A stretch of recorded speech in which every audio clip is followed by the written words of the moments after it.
Nakatulog sila hanggang umaga. Maximus was alone in the bedroom when he woke up. Kaagad itong tumayo para hanapin siya. Maureen was in the kitchen having coffee. Ngumiti siya nang makita ang lalaki. Coffee? Simpleng tanong niya. Komoy normal lang. Sa kanila ang magharap over coffee every morning. Alang-inang tumango ito at lumapit sa mesa. Tumayo siya para ipagtimpla ito ng kape at noon lang napansin ni Maximus na bihis siya. Where are you going? Tahimik na tanong nito. I'm going home, sagot niya na hindi ito nilingan. Dumating ang pinsan mo kanina, Tommy ang pangalan. He came to see if you're alright at sinabi niyang bukas na ang kalsada. I wanted to go with him dahil may dala siyang sasakyan, but I knew I can't just live that way. Inilagay niya sa harapan nito ang mug ng kape at umupo sa tapat ng kausap. There's no point in rushing home, di ba? Ikaw naman ang nagsabing magpapahinga ka muna before looking for another job. She smiled sadly. I have to leave, Maximus. Why? Kung hindi ako aalis, ipagpapatuloy natin ang nangyari. We're going to do it over and over kahit pa alam nating mali. I am committed to a man whom I've loved all my life. Hindi ko ito pwedeng ipagsawalang bahala dahil lang sa nararamdaman kong init ng katawan. Ngumiti siya, pilit pinipigilan ang nagbabantang luha sa kanyang mga mata, pero may nakalusot pa rin na kaagad niyang pinyunas. It was great, Maximus. It was really great. But it was also wrong. I'm sorry. Stop. I just want to go now, please.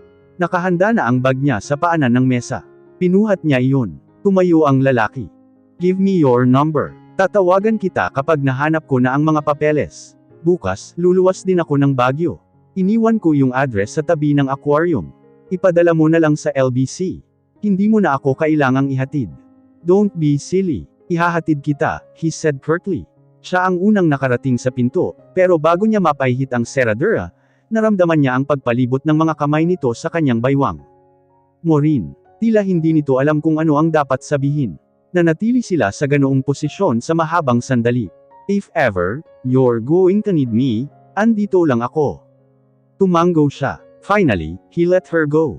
Kinuha ang hawak niyang bag at saka sila lumabas, panito. Walang nagsalita habang pababa sila ng matarik na daan. Walang nagsalita nang marating nila ang waiting shed kung saan halos 20 minuto silang naghintay ng dadaang bus. Maureen couldn't wait to go. The longer they stood there together, the more she wanted to stay. And she had a feeling that if he asked her again not to go, she won't. Take care, mahinang sabi ng lalaki bago siya pumanhik sa bus. Hindi niya ito nilingan. She just boarded the bus. She was on her way home. She wondered if he was alright. Habang iniiyakan ang ginawang kataksilan sa kasintahan dahil sa pagsiping sa ibang lalaki, pagkawala ng trabaho at ang miserableng bukas na haharapin, she still worried about Maximus. Nag-alala siya na baka nabinat ito, na baka wala itong kasama. Kung nagkataong alam niya ang cellphone number ng lalaki, malamang tinawagan niya pa ito. Fool, anang isipan. At hindi niya na ito kinontra. Totoo naman. She was a fool. She gave herself to a stranger samantalang hiniling niya noon kay Franco ang respeto. Anong mukha pa ba ang ihaharap niya rito? Ate, final na ba yung termination mo? Wala na bang pag-asa? Tanong ni Khalil na pumasok sa kwarto niya para lang sana magpaalam. Marami pa namang trabaho dyan. Sabagay, magpahinga ka na rin kaya muna. Mula noong nag-graduate ka, hindi ka na tumigil sa pagtatrabaho. Nagko-complain ka. Aniya pero nakangiti. No, he's Saturday on the bed. But I wish dumating yung panahon na ako naman ang magtatrabaho para sa iyo. Khalil, ang importante lang naman talaga yung makapagtapos ka. I will never ask anything in return. Just stay as wonderful as you are. Okay, spoil ko na lang yung magiging mga pamangkin ko. Kailan ba kayo magpapakasal ni Kuya Franco at nang makapagsimula na kayo ng pamilya? Halos manginig ang mga labi niya sa pagpipilit ng ngiti. Hoy, mail late ka na sa school. Tama na muna ang kwentuhan, pwede ba? Saway niya. What's he like? Biglang tanong nito. Si Franco, you know he's wonderful.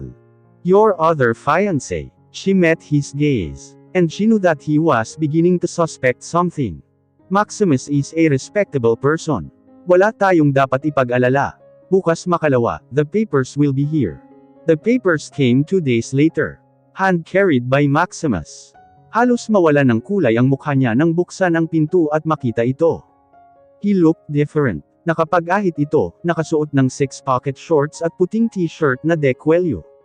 He looked cool, really cool. But his eyes were filled with uncertainty. Katulad ng nararamdaman niya ngayon. Hi, nagawa niyang sabihin matapos ang initial shock. Hello, matipid ang ngiti nito. So, anito na inilibo ang paningin sa malaking bahay. This is one hell of a mansion. It's an empty house, that's what it is. Gosh, iyon na lang ba ang maaari nilang sabihin sa isa't isa? Dala ko ang mga papeles ng bahay.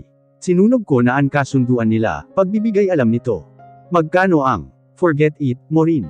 I told you from the beginning, let's forget about the debt. Napangiti siya ng tipid. Thank you. And they stood there by the doorway like fools. Kapwa. Wala nang ibang maisip sabihin. Maureen didn't have the courage to invite him inside, dahil natatakot siya sa kung anuman. Nakita niya ang pagbubukas ng gate at napaawang ang kanyang bibig. Franco, mahinang sabi niya nang makarecover. Franco, mas lumakas iyon at nilampasan niya si Maximus para salubungin ang nobyong hayon at nahihirapan sa buhat na Carton. Alam niyang pasalubong iyon para sa kanya. Anong oras ka dumating? Ni hindi mo sinabi nang tumawag ka kagabi. Surprise nga, tumatawang sabi nito at hinalikan siya sa labi. She didn't kiss him back. She couldn't. Nang biglang. Maalalang may ibang tao nga pala roon. Franco, aniya nang sa wakas ay bitiwan siya ng nobyo. Meet Maximus. Anak siya ng friend ni Daddy, at may dinalang importanteng papeles. Hi, ani Franco na inilahad ang kamay. Nakipagkamay naman dito si Maximus, sabay sabing, I was just about to go. Nice meeting you. Pinalingan siya nito at formal ang boses na nagpaalam. Bye. Bye. Pero hindi lang niya alam kung narinig siya nito. Tumalikod ito kaagad patungo sa isang itim na Ford Expedition na ngayon lang niya napansin. How long have you known him? Narinig niyang tanong ni Franco sa kanyang tabi. Nakilala ko siya last week lang. Oh, safe enough. Napatango-tango pa ito. Anong ibig mong sabihin? Kung ganyan lang kaikli ang pagkakakilala ninyo, he couldn't have made any move na pormahan ka. Napuno ng guilt ang mukha niya, hindi nakapagsalita. Natigilan si Franco. Nililigawan ka ba niya?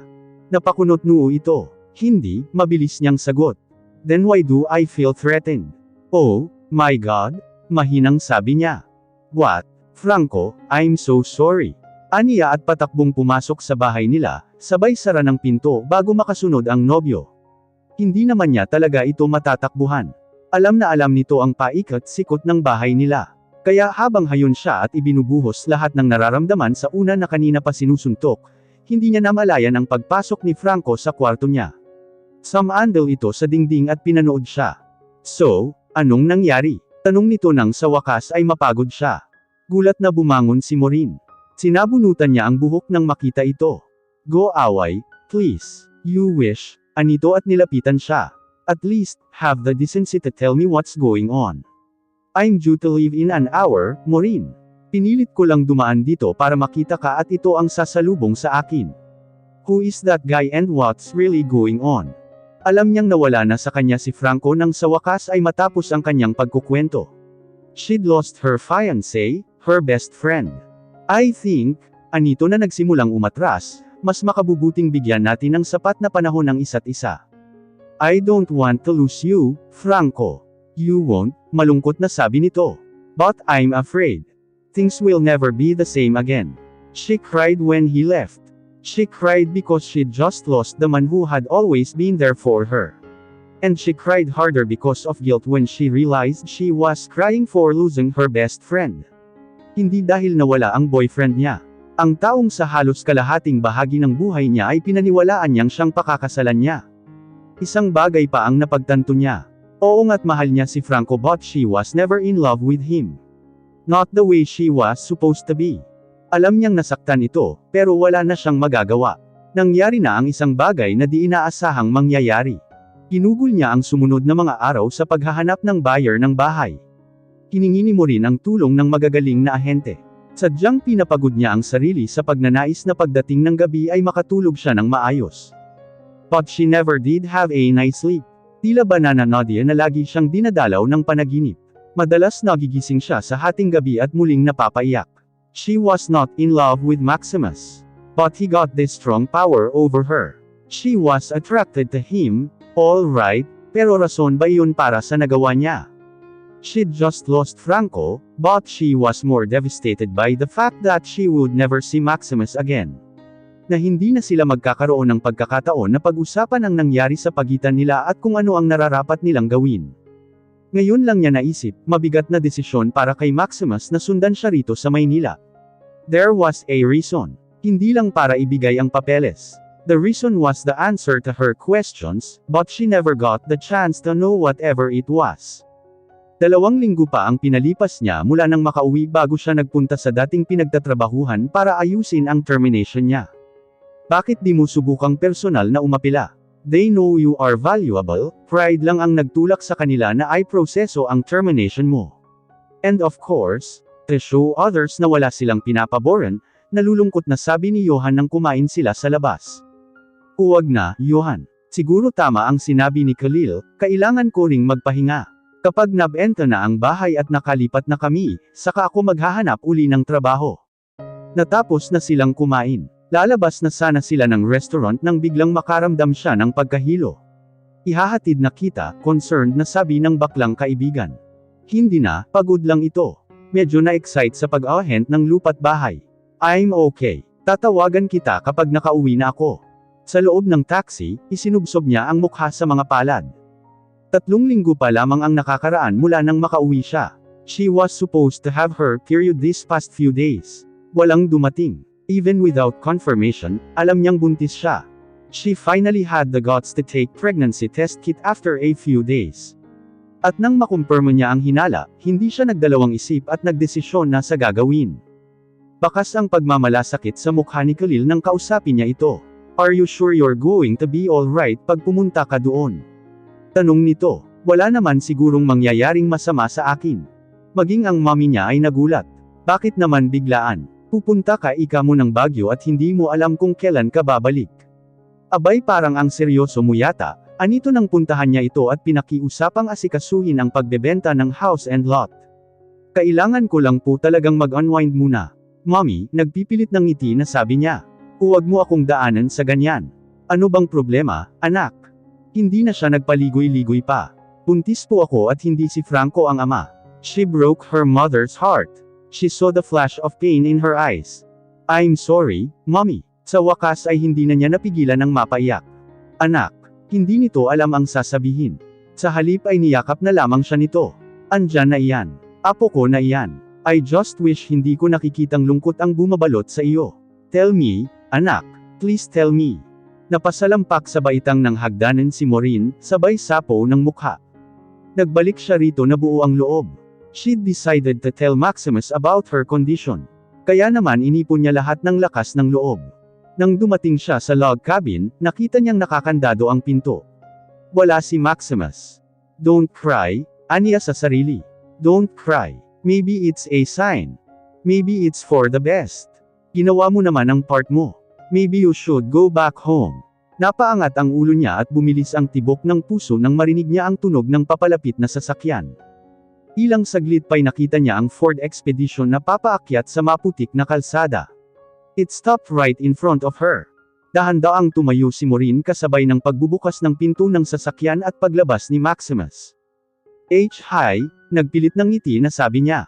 Hi, seryosong balik nito na hindi niya namalayan kung paanong nakalapit kaagad sa kanya. Sinuri siya nito ng tingin and then said with confirmation, "You're pregnant." I'm sorry, kagat-labing tugon niya. Hindi ko kasi alam kung anong gagawin ko. I'm glad you came. She stared at his eyes. Tinatansya ito pero hindi niya magawa. Pinalingan ng lalaki ang bag niya, it was only twice the size of her bag before. Pero ibig sabihin mas marami siyang dalang damit. Let's get inside. Anitong sinusyan ang pinto.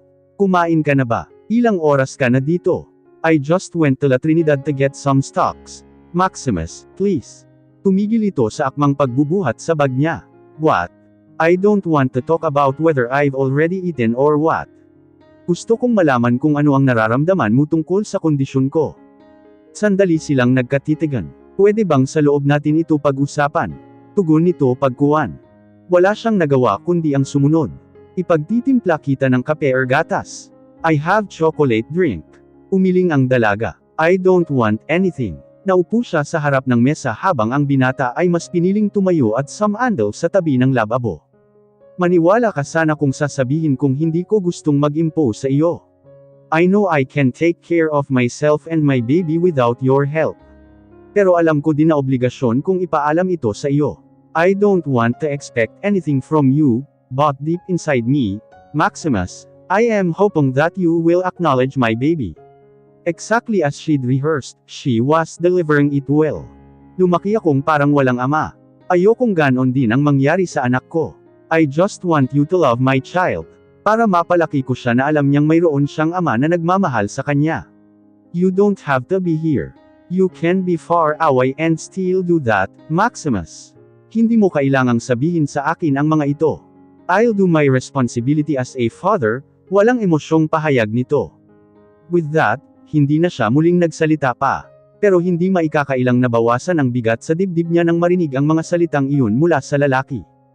Thank you. And I can promise you, I won't ask for anything else. Hindi ako magiging sagabal sa personal mong buhay. Kung may relationship na naghihintay sa iyo sa States, hindi ako magiging problema. I'm not committed to anybody else. Natahimik siya. Kumusta ang pagbebenta ng bahay ninyo? Biglang tanong nito. Naghihintay pa kami ng best offer. How's your fiancé? Hindi siya tumingin sa kausap. Umalis na siya. Hindi niya alam na buntis ako. Pero alam niya ang nangyari sa atin. I just couldn't lie to him. Naturally, he got angry. Pero alam kong mapapatawad niya rin ako. It's just that. Lumukot ang mukha niya nang maalala ang sinabi ni Franco. Things will never be the same again. Then let's not mind him, Maximus said almost indifferently. Hindi siya ang ama ng bata, deklare pa nito. I want you to stay with me so that I could take care of you. We'll stay in Baguio para regular ang check-up mo. At bago ka pa tumanggi dahil sa pride, please bear in mind that I am doing this for the baby. Isipin mo rin ang mas makabubuti sa kanya. But I want to work. I can't stay idle habang hinihintay ang araw ng panganganak ko. Let's discuss that after the first trimester. Right now, I want you to rest. It was Maureen's decision to involve him in this, kaya tatanggapin niya ang pangingialam ng lalaki. Deep inside her, welcome na welcome ang pangingialam nito. She'd envisioned herself going through this pregnancy alone and she didn't like what she saw. Ang totoo niyan, natatakot siyang mag-isang harapin ang bagay na ito. Kung naisip mo kasi yan noon before you jumped into bed with him. Anang isang bahagi ng isipan. Kung nagpa-function ka sana ng maayos noon at pinigilan ako. Singit naman ng isang bahagi ng utak niya. Napabuntong hininga si Maureen. Hindi niya alam kung saan sila patungo. Pero sapat na sa kanya ang kaalamang hindi siya nag-iisa. Sinabi ni Maximus na gagawin nito ang responsibilidad bilang ama. Importante kay Maureen na kapag nanganak siya, may ilalagay siyang pangalan ng ama. Kontento siya sa ngayon. Matanda na siya at alam niya ang limitasyon. Ginagawa nila ito para sa baby. Walang commitment but there was an understanding between them. Anong gusto mong kainin? Tanong ng binata matapos may pasok ang mga stocks na dala. You shouldn't ask questions like that. I might ask for chicken cordon bleu. She managed to smile. Nagkibit balikat ito at tumalikod. Huwag mong sabihing gagawa ka nga. Napapantastukuhang sabi niya na sumunod sa kusina. Bakit hindi? I have chicken, I have. Sinulyapan nito ang cheese sa ibabaw ng refrigerator bago nagpatuloy, that cheese which we'll have to do. And what is this? May inilabas ito sa grocery bag. Wow, ham. Nakalimutan kong may restaurant ka nga pala. Okay then, amaze me, hamon niya. It was like they've never been apart mula nang huling narito siya. Nag-uusap uli sila ng normal, itinutuloy na kilalanin ang isa't isa. Ham, bilib ka na ba sa akin? Mayabang natura ni Maximus nang pagsaluhan nila ang ginawa nitong pagkain. Oo na, irap niya. Pero hindi naman kaya ako tumaba nito. Don't worry, you'll still be beautiful kahit tumaba ka. Pasimpleng sabi nito nang umuya na. Pinamulahan siya ng mukha. Really? Ang tanging nasabi ni Maureen. Hindi yata aware ang kausap na kino-compliment na siya nito. Really? Biglang sumeryoso ang boses nito. She stared at the glass of orange juice in front of her. She didn't dare look at him. Maureen, what? Halos pabulong na sagot niya. I'd like to hug you. May I? It was such a simple request. Pero alam niyang hindi madaling hingin iyon. And yet he shamelessly did. Tumango siya ng dahan-dahan. He stood and came around the table to reach her. He helped her stand, then he hugged her gently. He softly kissed her forehead. Thank you, bulong nito. For what? Nalilitong tanong niya. For coming to me. For believing in me. Napangiti siya. To tell you the truth, not once did I think na bibiguin mo ako. Ganon ako kalakas sa'yo.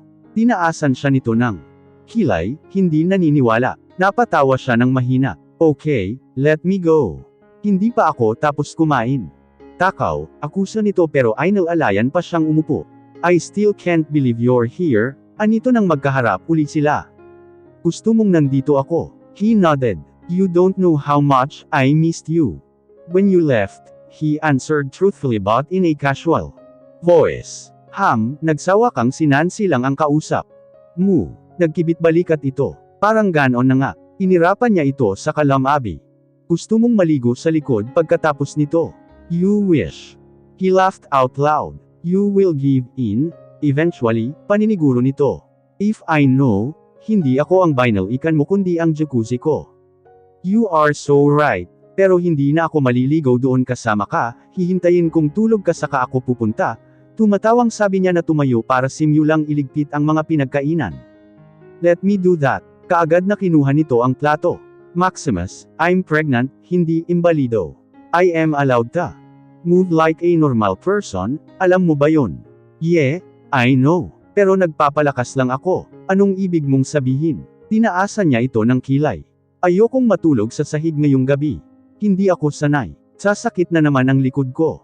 Sa totoo lang, kaya yata ako nagkasakit noon kasi pinatulog mo ako sa sahig.